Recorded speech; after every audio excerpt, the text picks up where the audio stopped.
Miten julkishallinnon pitäisi käyttää sosiaalista mediaa? Tai miten julkishallinnon tulisi suhtautua sosiaaliseen mediaan? Käyn seuraavassa läpi julkishallinnon ja sosiaalisen median suhdetta lähinnä paikallishallinnon tai kaupunkien näkökulmasta, mutta sivuan myös muita julkishallinnon toimijoita, valtiota ja muita kuntien ja valtion johdannaisia. Ollaan demokratian ytimessä. Demokratian perustahan on kansalaisten ja julkishallinnon välinen suhde, niin valtion kuin kuntienkin. Kaikki hallinto saa aina oikeutuksensa kansalaisilta.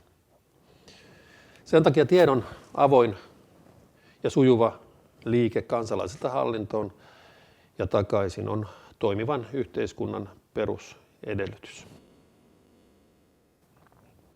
Maailmassa on tapahtunut viimeisen 20 vuoden aikana 2 suurta vallankumousta. Ensinnäkin tiedon vallankumous. Jokaisella kansalaisella on taskussaan tässä älypuhelimessa kaikki maailmassa julkaistu tieto. Parin painalluksen päässä. Kun tähän lisätään se, että suomalaisten ja erityisesti kaupunkilaisten suomalaisten koulutustaso on kansainvälisessä vertailussa erittäin korkea, niin meillä on erittäin mielenkiintoinen ja uusi tilanne käsissämme. On pitkään puhuttu siitä, että kaupungeissa ja julkishallinnossa on asiantuntijaorganisaatio. Kaikki julkishallinnon työntekijät ovat oman alansa asiantuntijoita ja tämä vaatii sitten omanlaistaan johtamista. Niin vaatiikin, mutta meillä on paitsi asiantuntijaorganisaatio nyt myös asiantuntijayhteisö. Juuri sen takia, että tieto on nyt kaikkien saatavilla. Tiedolla ei kyetä käyttämään valtaa. Tiedolla ei kyetä hallitsemaan. Ennen julkishallinto, julkinen valta pystyi panttaamalla tai rajoittamalla tiedonsaantia käyttämään valtaa, mutta se aika on jo kaukana takana. Helsingissä oli keväällä 2014 kuvaava esimerkki tästä tiedon vallankumouksesta. Opetuslautakunta yritti päivittää kaupungin kouluverkkoa uusien väestöennusteiden pohjalta, siis missä kaupungin osissa tarvitaan kouluja, missä tarvitaan vähemmän. Aikaisemmin on keskusteltu niistä päätöksistä, nyt keskusteltiin myös siitä datasta, joka oli päätösten pohjana. Ja kaupungin osissa tuotettiin omia väestöennusteita, jotka haastoivat sitten kaupungin tietokeskuksen tuottamat väestöennusteet. Ja tällaista varmaan tullaan tulevaisuudessa näkemään entistä enemmän. Toinen maailman olennainen muutos on kommunikaatioteknologian vallankumous. Jokaisella kansalaisella on taskussaan tässä samassa älypuhelimessa tehokas joukkoviestintäväline. Jokainen kansalainen on halutessaan oman mediansa päätoimittaja ja aika monet jo ovatkin. Tämä tarkoittaa, että mahdollisuudet kansalaiskeskusteluun ovat nyt paremmat kuin koskaan aikaisemmin ihmiskunnan tai kansakunnan historiassa. Jälleen julkishallinto ole mukana siinä keskustelussa, niin se on keskustelussa ulkona. Ja keskustelu jatkuu joka tapauksessa ilman julkishallintoa. Ja julkishallinnon kannattaa ja pitää olla siinä keskustelussa mukana. Hiukan isompaa filosofiaa. Maailma rakentuu vuorovaikutuksessa, kommunikaatiossa. Ihmisten maailma on sopimus, josta neuvotellaan kaiken aikaa. Ei kaikesta kaiken aikaa, mutta jostakin kaiken aikaa. Maailma on sopimus, joka on koko ajan liikkeellä ja jota koko ajan arvioidaan uudelleen. Monessa organisaatiossa on edelleen piilevä asenne, jonka mukaan todellisuutta voitaisiin hallita rajoittamalla kommunikaatiota. Ja että kommunikaatio on ylimääräinen rasite normaalin työn lisäksi ja sitäkin on aivan tarpeeksi ilman kommunikaatiotakin. Mutta kun se nyt vain on niin, että todellisuutta voidaan nykymaailmassa hallita ainoastaan kommunikoimalla, osallistumalla vuorovaikutukseen, ei rajoittamalla kommunikaatiota saati sitten pidättäytymällä siitä. Hallinnon viestintähän on perinteisesti tai alun pitäen ollut yksisuuntaista tiedottamista. Ollaan joko lähetetty tiedotteita kansalaisille, että laittakaa tästä jääkaapin oveen, että koska terveysasema on auki tai millaiset kesäaikataulut on nyt tiedossa. Kaksisuuntainen viestintä on ollut lähinnä yksilökohtaista palautteeseen tai oikaisuvaatimuksiin tai valituksiin vastaamista. Mutta uudet kommunikaatiovälineet ovat avanneet maailman monenkeskiselle, kaksisuuntaiselle, reaaliaikaiselle vuorovaikutukselle, eikä mitään paluuta entiseen ole. Monenkeskinen, kaksisuuntainen, reaaliaikainen vuorovaikutus on tullut jäädäkseen. Se ei ole mikään muoti-ilmiö, joka vähitellen hiipuu. Se ei tule hiipumaan, se voi saada uusia teknisiä ilmenemismuotoja ja teknisiä mahdollisuuksia, mutta se on tullut jäädäkseen. Mä olen kuvannut kaupunkia tällä kuviolla, jossa käydään keskustelua yksilön, yhteisön ja kaupungin palveluntuotantokoneiston välillä. Yksilö on minä tai sinä ja sinä ja sinä. Kun yksilöt tekevät keskenään jotakin sopimuksia tai yhteisiä hankkeita, niin se tulee yhteisö, eli me. Tietysti kuntayhteisö tai kaupunkiyhteisö on sama kuin sen kunnan kaupungin asukasluku, mutta tietysti kaikissa kunnissa ja kaupungeissa on erilaisia yhteisöjä, myöskin pop-up-yhteisöjä, jotka tulevat jonkin hankkeen ympärille ja häipyvät sitten taas, kun se hanke on toteutettu. Ja sekä yksilöt että yhteisö käyvät keskustelua sitten kaupungin palvelutuotantoorganisaation kanssa, jota voidaan kutsua pronominilla se tai ne. Ja tästä muodostuu kaupunki tästä toimijoiden kokonaisuudesta. Mutta kun Suomi on ehkä maailman paikallishallintokeskeisin valtio, ainakin siihen saakka kun sote-uudistus joskus saadaan aikaan, niin Suomessa kunnat ja kaupungit järjestävät kaikki peruspalvelut ja ei ole suuri ihme, että tästä on seurannut sitten puhekielessä kaupunkiyhteisön ja palveluntuotantoorganisaation eriytyminen toisistaan. Kun puhutaan kaupungista, niin viitataan palveluntuotantoorganisaatioon eikä niinkään siihen ihmisten yhteisöön, joka on alun pitäen ollut se kaupunki. Mutta tämä asetelma on nyt murtumassa kahdellakin tavalla. Toisaalta palveluntuotantoorganisaatio ei enää kykene tuottamaan lisää palveluja, parempia palveluja, nopeampia palveluja. Tätähän tässä nyt koko ajan käydään, kun yritetään sopeuttaa hyvinvointivaltiota käytettävissä oleviin tuloihin. Ja toisaalta taas avoin kommunikaatio, uudet viestintävälineet tuovat kaikki vallitsevat käytännöt keskusteluun ja arvioinnin kohteeksi. Kuntaorganisaation pitää palata osaksi yhteisöä. On kyettävä avoimeen, kaksisuuntaiseen, monenkeskiseen vuorovaikutukseen niin sisäisesti kuin ulkoisestikin. Ja tämä tapahtuu kommunikaation, viestinnän, vuorovaikutuksen avulla. Sillä tavalla palautetaan palveluorganisaatio, julkiset palvelut, hyvinvointivaltio osaksi yhteisöä ja nimenomaan kaupunki- tai kuntayhteisöä. Viime kädessä tämä on myös ainoa ratkaisu hyvinvointivaltion resurssiongelmaan. Myöskin osallistaminen kannattaa samassa yhteydessä miettiä uudelleen.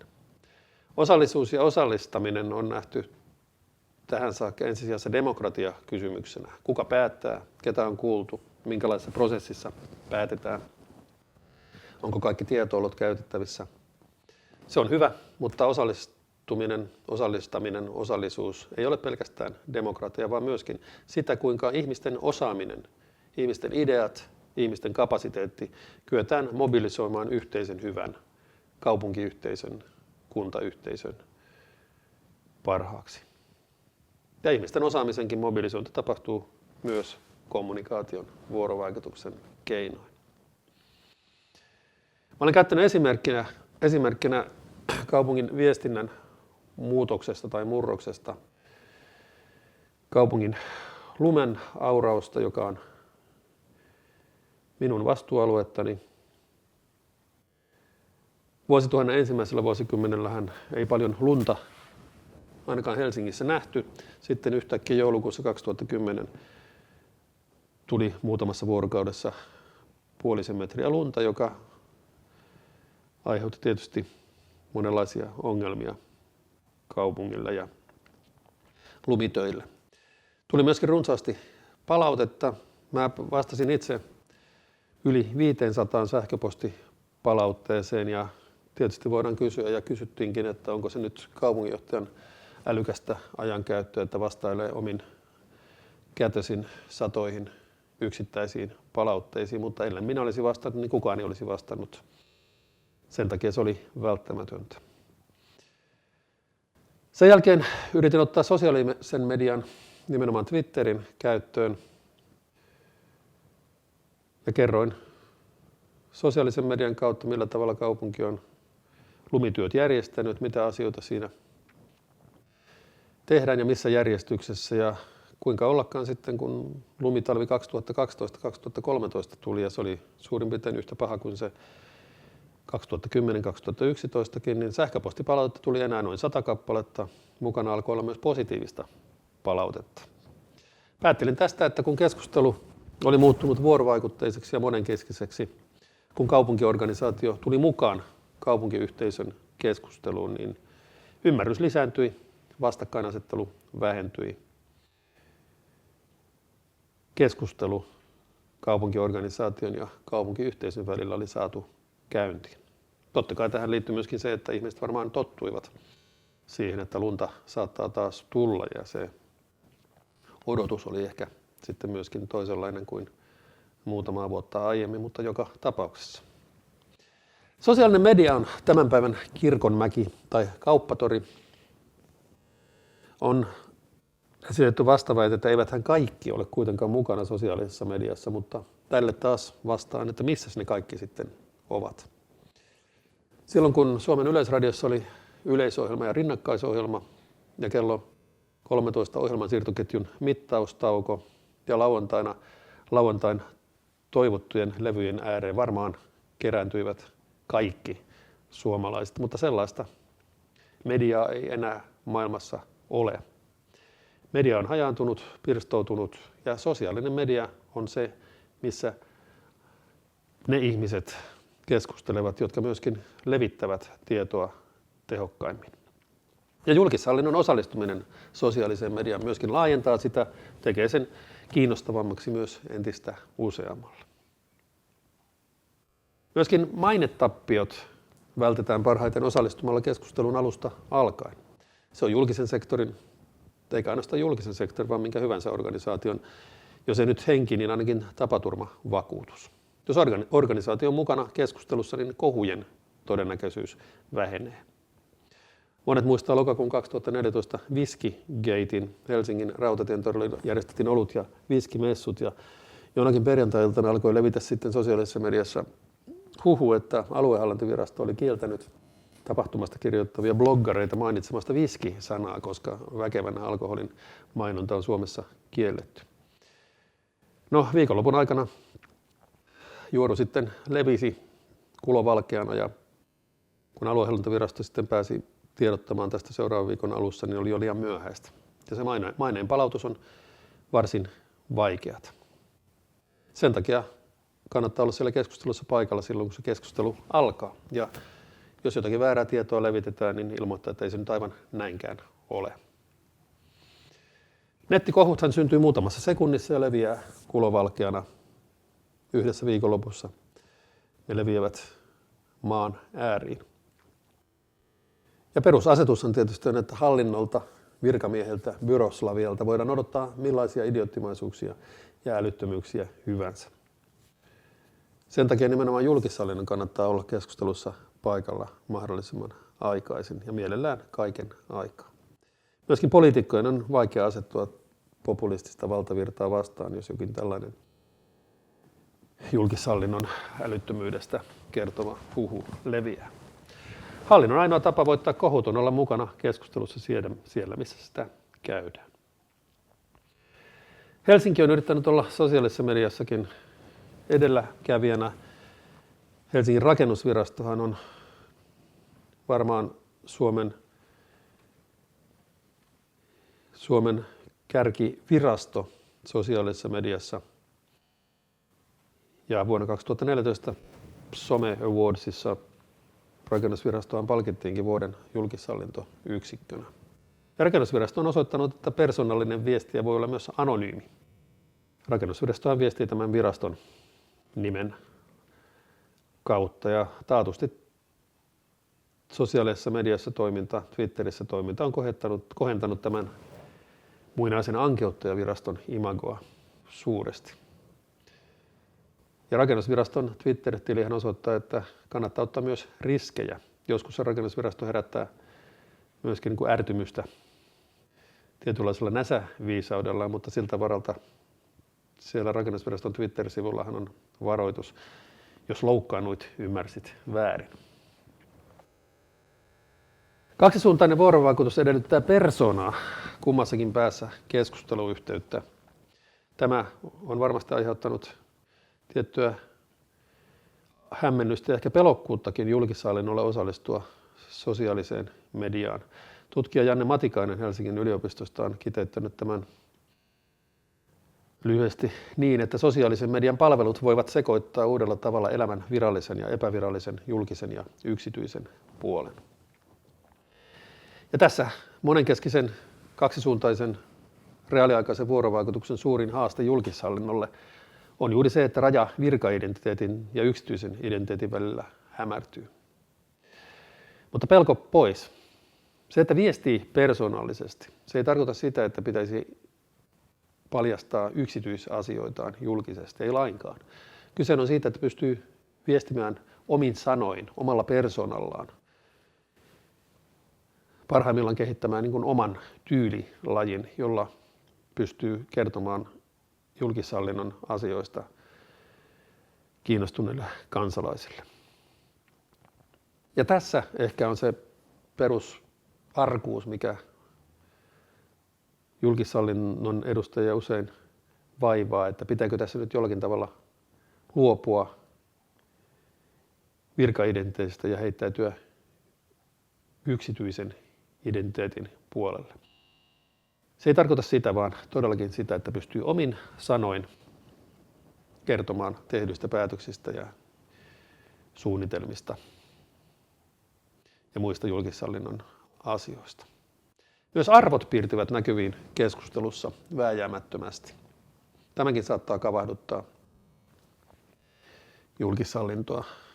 Aktiivisessa vuorovaikutuksessa nimittäin piirtyy väistämättä näkyviin myös johdon ja päättäjien arvomaailma, jos johto ja päättäjät siis osallistuvat keskusteluun.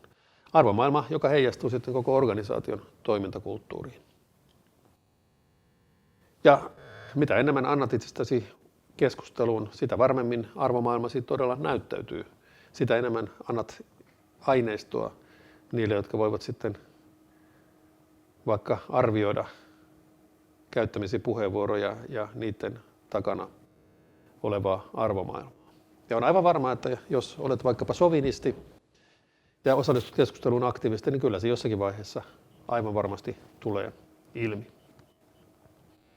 Myöskään muodollinen asema ei enää takaa vaikutusvaltaa tai painoarvoa. Muodollisen aseman taakse vetäytyminen on nykyään pikemminkin tragikoomista. Olet tasan yhtä uskottava kuin viimeinen puheenvuorosi vapaassa keskustelussa. Maailma nyt kerta kaikkiaan rakentuu vapaassa keskustelussa esitetyn parhaan argumentin varassa ja kannattaa esittää se. Jos et sinä esitä, niin kyllä joku toinen sen esittää. Joskus minulta kysytään, koska mä oikein ehdin tehdä niitä mun oikeita töitä, kun mä olen aina siellä Twitterissä. No, vastaus on se, että julkishallinnossa viestintä ja oikeat työt ovat sama asia, samaa prosessia. Kaikki toiminta on kyettävä perustelemaan kansalaisille prosessin jokaisessa vaiheessa.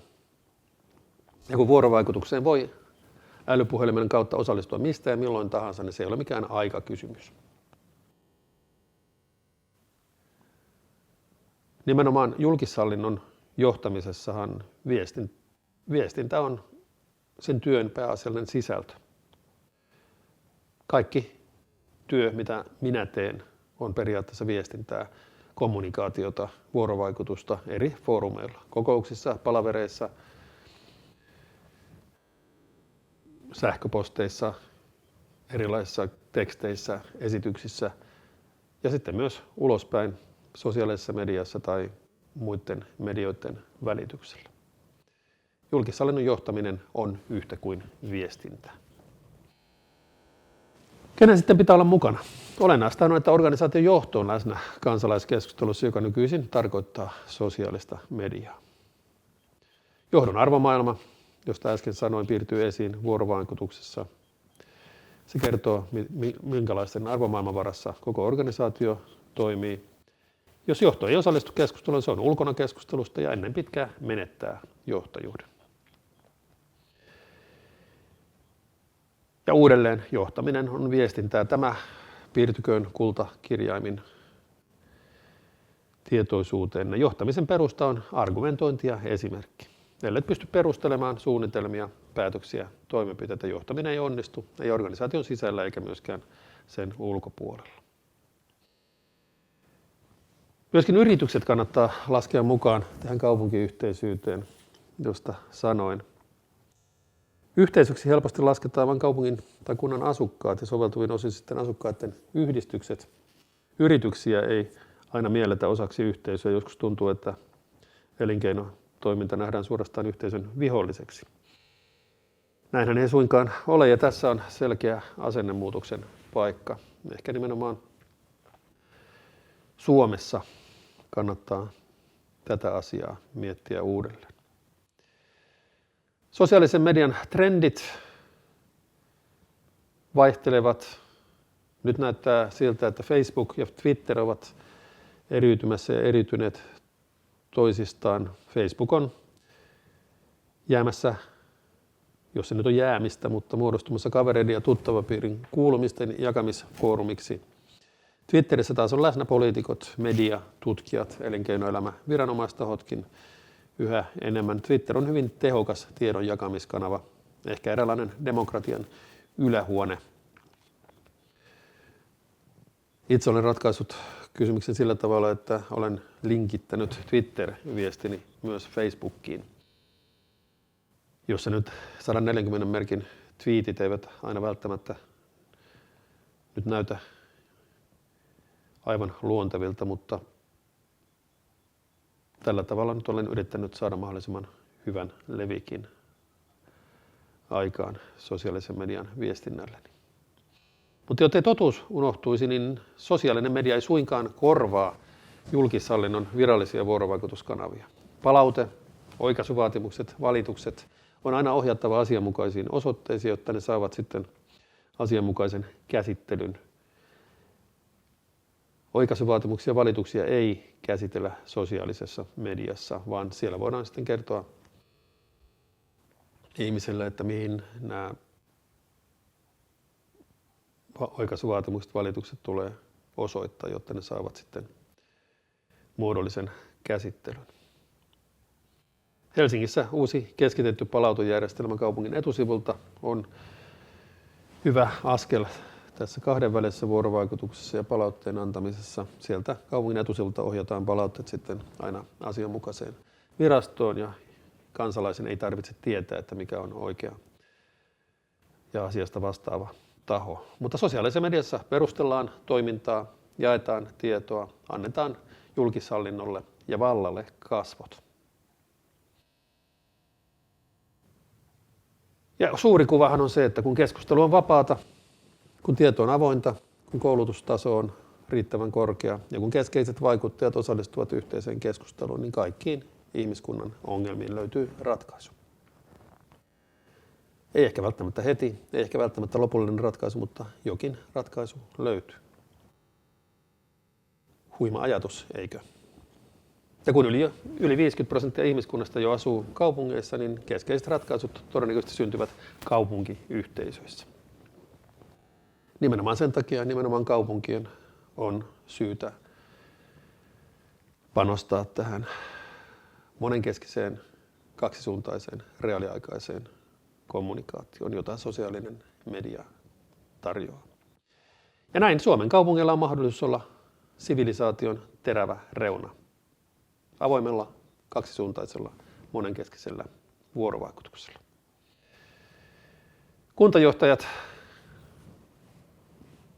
Kevan ja Suomen kuntajohtajien vuonna 2015 tekemän tutkimuksen mukaan käyttävät sosiaalista mediaa aika lailla niukalti. Vain noin 25% kuntajohtajista sanoo käyttävänsä sosiaalista mediaa aktiivisesti omassa johtamisessaan. Ehkä vielä oireellisempaa on se, että viime vuosien aikana tämä 25% ei ole paljonkaan kasvanut. Ja sopii toivoa, että kuntajohtajatkin rohkeammin osallistuvat kansalaiskeskusteluun sosiaalisen median kautta. Ja lopuksi sosiaalisen median 10 direktiiviä. 1. Jos sinulla on olennaista tietoa, jaa se. 2. Jos sinulta kysytään, vastaa heti. 3. Jos et osaa heti vastata, sano, että otat selvää ja vastaat pikimmiten. 4. Jos saat asiatonta palautetta, laske 10 ja vastaa asiallisesti. Sen jälkeen palautteen antajakin muuttuu asialliseksi. 5. Perustele päätöksesi tai organisaatiosi toimintatavat asia-argumentein. 6. Tyhmiä kysymyksiä ei ole. Tyhmiä vastauksia voi olla ja usein onkin. 7. Kommunikoi reaaliajassa. Mitä enemmän osallistut keskusteluun, sitä parempia tuloksia saat.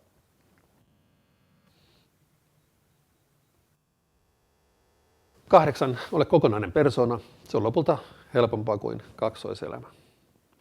9. Kysy kriitikoilta toiminnan parantamisehdotuksia. Ja 10. Aina lopulta paras argumentti voittaa. Kannattaa esittää se. Ja tässä linkki alkuvuodesta 2015 kirjoittamani kirjaan Julkishallinto ja sosiaalinen media. Kiitoksia mielenkiinnosta.